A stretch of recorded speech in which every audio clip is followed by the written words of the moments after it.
너무나 가엾게도 전 세계에서 유일하게 아직도 반으로 쪼개져 있는 땅이 하나 있습니다. 바로 대한민국입니다. 전 세계 유일 분단 국가인 대한민국은 이제 위아래로 쪼개지는 것도 모자라 좌우로까지 쪼개지려고 하고 있습니다. 우리를 이렇게 지난 수십 년간 끈질기게 조각조각 나누었던 것은 무엇이었을까요? 바로 공산주의자들입니다. 이 사실 하나만으로도 자유 대한민국에 태어났다면 대한민국 국민으로서의 의무는 두말할 필요도 없이 반공의식과 교육입니다. 왜 이 한반도가 36년간의 식민지를 기적처럼 벗어나자마자 또 반으로 나뉘게 됐고, 왜 건국 후 불과 2년밖에 안 된 이 대한민국이 하필 또 공산주의자들의 표적이 되어 침략당해 수십만 명이 피를 흘리고, 왜 무려 73년이 넘는 시간 동안 반으로 쪼개진 상태로 남아있는지에 대한 그 이유 중 하나로 시작해 보겠습니다. 무려 66년 전에 미 해군 장교들을 대상으로 했던 월시 교수의 공산주의 전략과 전술 강의에선 어떤 실마리가 풀리는 듯한 매우 놀라운 부분이 하나 있습니다. 바로 공산주의자들이 식민지 국가의 억눌린 감정을 이용해 독립운동을 공산주의 혁명으로 변질시키고 그 식민지 국가를 공산주의 세력으로 흡수시킨다는 내용인데요. 이 내용의 전략을 제대로 이해하기 위해선 먼저 공산당의 3단계 조직 구조에 대한 배경 지식이 있어야 합니다. 월시 교수는 공산당이 완전히 정권을 장악하진 못하고 권력을 잡지 못했지만 합법적인 정당의 형태로 존재하는 국가들이 있다고 합니다. 소련, 중국, 북한은 공산당이 완전히 국가 전체를 장악했지만 미국, 영국, 프랑스, 브라질, 유럽처럼 공산당이 합법적 정당으로 존재하나 주류가 아닌 국가들을 말합니다. 이런 국가들은 전 세계에 60에서 65개국 정도가 존재하는데, 이렇게 완전히 정권을 장악하지 못한 나라에서 공산당은 3단계 조직으로서 존재한다고 합니다. 첫 번째, 최상위 조직. 이들은 공식적인 정당으로 인정받으며 또한 공개적으로 활동하면서 회의도 열고 선거에도 활동하고 자신들의 이름으로 된 자료들을 발행하거나 배포하고 간부들의 신원 또한 대놓고 공개된다고 합니다. 한마디로 합법적이다 라는 사회적 명분을 확보하면서 이미지를 구축해 여러 사회 세력과 공개적으로 연대하면서 흡수할 수 있는 조직인 것입니다. 두 번째, 지하 조직. 이들 지하 조직의 회의는 최상위 조직과는 달리 비공개로 이루어지며 선거에서 활동하더라도 숨겨진 방식으로 활동하고, 이들의 출판물들의 출처는 밝혀지지 않으며 간부들 또한 신원이 공개되지 않는다고 합니다. 이 두 번째 지하 조직이 하는 일을 의미하는 것은 아마도 공개적으로 할 수 없는 선전, 선동, 압박과 같은 일, 언론, 노조, 대학, 시민단체 안으로 침투해 활동하는, 예를 들어 교수, 기자, 노조원을 가장한 공산당 요원을 의미하는 것 같습니다. 월시 교수는 여기에 덧붙여 이미 그들은 레닌 시절부터 지상에서 이뤄지는 합법적인 활동과 불법적으로 이뤄지는 지하 활동을 동시에 수행해왔다고 합니다. 그리고 마지막 최하위 단계인 세 번째 조직을 월시 교수는 전문 용어로 슬리퍼라고 불린다고 하는데요. 월시 교수는 이들에 대해 매우 의미심장한 말을 했습니다. 나는 이 조직이 공식적으로 조직되어 있는지조차 확신할 수 없다. 한 가지 확실한 것은 이들은 당원증을 소지하지 않으며 눈에 띄는 당 활동에도 참여하지 않고 공산당원이나 이른바 동조자들과도 공개적으로 교류하는 일은 거의 없다는 점이다. 이들 중 일부는 소모품 취급되며 가끔은 소모되기도 한다. 그러나 대부분의 경우 이들은 적절한 순간을 위해 비축된 비밀 병기로 존재한다. 그렇습니다. 마지막 3단계 슬리퍼들은 평생 정체를 드러내지 않으며 심지어 당원들도 그들의 존재를 모르고, 그들은 어떤 적절한 순간에 소모품처럼 쓰여지는 일종의 비밀 병기와 같은 존재들인 것입니다. 여기까지가 대략적인 3단계 조직 구조를 설명한 것인데요. 그리고 그들은 이렇게 공산당이 완전히 정권을 장악하지 못한 국가에서 3단계 조직 구조로 움직이며 이제 이 국가들을 조각조각 분열내기 시작합니다. 이제 우리는 공산주의자들의 기본 공격 패턴 중 하나가 분열이라는 것은 이제 충분히 알고 있습니다. 그런데 왜 그들이 하필 공격 방법으로 분열을 선택했는지는 잘 설명하지 못합니다. 왜 그들은 분열을 시키려고 할까요? 공산주의자들은 다수, 이 자유 세력을 이길 수 있는 유일한 방법은 다수를 여러 구성으로 분열시켜 조각내고 그 작은 조각보다 더 강해지기만 하면 된다고 생각하기 때문입니다. 그렇기에 언제나 그들은 길을 쓰고 수단과 방법을 가리지 않고 다수를 분열시키려 하는 것인데요. 그리고 공산주의자들은 다수 집단이 가진 특징에 대해 매우 정확히 파악하고 있다고 합니다. 그들은 이 다수 집단이 겉으로 보이기엔 하나처럼 보이지만 진심으로 하나가 되어 뭉치거나 완전히 똑같은 생각과 이해관계를 가지는 경우는 매우 드물고, 어떤 공통된 목적으로 잠시 뭉쳐있는 임시적인 조합에 가깝다는 것을 알고 있으며, 다수는 서로를 결속시키는 힘과 서로를 분열시키는 힘이 항상 동시에 작용한다는 것도 알고 있다는 것입니다. 그리고 그들은 언제나 이 다수를 분열시키는 힘을 적극적으로 이용한다고 합니다. 이 분열 전략은 굉장히 치밀한 계획과 많은 노력이 필요하지만, 특히 이 공산주의자들처럼 양심에 가책에 얽매이지 않는 사람들에게는 처음 생각만큼 그닥 어렵지 않다고 합니다. 하지만 이 다수를 분열시킬 때는 반드시 많은 협력자가 필요하다고 하는데요. 그래서 노동자, 즉 프롤레타리아를 분열을 위한 협력자로 끌어들인다고 합니다. 이것을 공산당 내부 문건에서 표현하길 프롤레타리아 노동계급의 패권을 확보하는 것이라고 합니다. 그런데 공산주의자들은 이 분열을 위한 협력자로 노동자들을 끌어들이는 것을 뛰어넘어 힘들게 일하는 가난한 농민들과 일을 하는 대중 전체까지 범위를 확대시킵니다. 왜냐면 이 마르크스는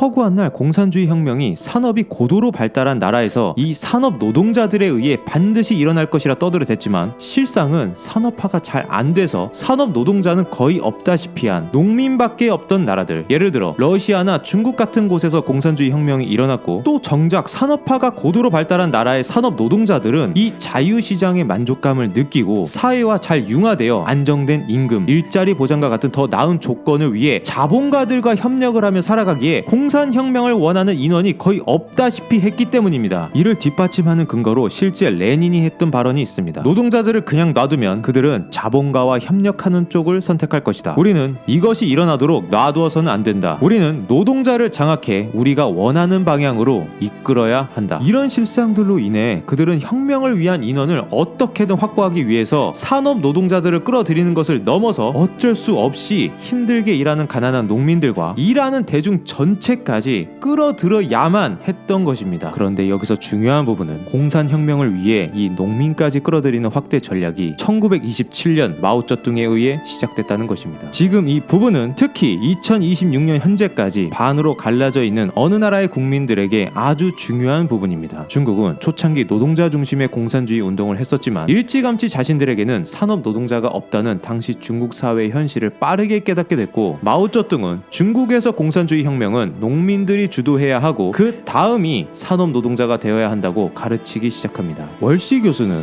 마오의 이 확대 전략에 대해 공산주의에 기여한 가장 큰 업적이자 중요한 발전이라고 설명했습니다. 왜냐하면 산업 노동자가 없어서 공산혁명이 불가능했던 한국을 포함한 아시아, 아프리카, 라틴 아메리카와 같은 나라에서도 이 농민들을 끌어들임으로써 공산혁명을 일으킬 수 있게 됐기 때문입니다. 이 레닌이 남긴 말을 보면 이제 파악이 되실 겁니다. 제국주의는 자본주의의 마지막 단계이다. 제국주의 사슬에서 약한 고리인 나라의 노동자 계급이 먼저 승리할 것이다. 여기서 약한 고리는 제국주의 국가들의 식민지들을 의미하는데요. 한마디로 제국주의 국가들, 미국, 영국, 일본, 프랑스와 같은 나라는 공산주의 이론에서는 자연의 순리상 일찌감치 무너졌어야 했는데 식민지들의 영토와 자원을 착취해 붕괴되지 않고 있다는 것입니다. 그렇기 때문에 이 식민지 지역은 제국주의 국가들의 가장 약한 고리이자 즉 약점이라는 것입니다. 그래서 그들은 이 약한 고리, 식민지 지역을 세뇌시켜 혁명을 일으키고 이 지역을 통해 공격하면 제국주의 국가들을 무너뜨릴 수 있다는 것입니다. 레닌의 이 약한 고리 전략과 마오쩌둥의 노동자에서 농민을 우위에 두는 전략이 합쳐지면서 당시 식민지 생활을 하던 산업 노동자는 없고 농민이 대다수였던 한국과 같은 나라에서 매우 큰 파급력을 가지게 됩니다. 실제로 우리나라의 독립운동에 막대한 자금을 지원했던 유일한 국가는 소련 공산당뿐이었다고 합니다. 레닌의 공식적인 발표를 들어보시길 바랍니다. 식민지 민족들의 민족해방투쟁, 즉 독립운동 자체가 곧 공산주의 혁명의 일부라는 것을 보여줬다. 그리고 식민지를 벗어나게 된 그동안 억압받고 억눌린 이 나라들은 이미 프롤레타리아 혁명이 성공한 국가들, 즉 중국과 같은 국가들의 도움을 받아 자본주의 발전 단계를 거치지 않고 곧바로 사회주의 개혁의 길을 시작할 수 있다. 그렇습니다. 레닌의 이 약한 고리 전략에서 식민지 국가의 독립운동은 공산주의 혁명의 일부로 보았던 것이고, 식민지 국가들의 억압된 감정과 민족적인 자존심과 같은 열등감을 이용해 이 식민지 국가들을 자본주의를 거치지 않고 사회주의로 바로 넘어가게 만들어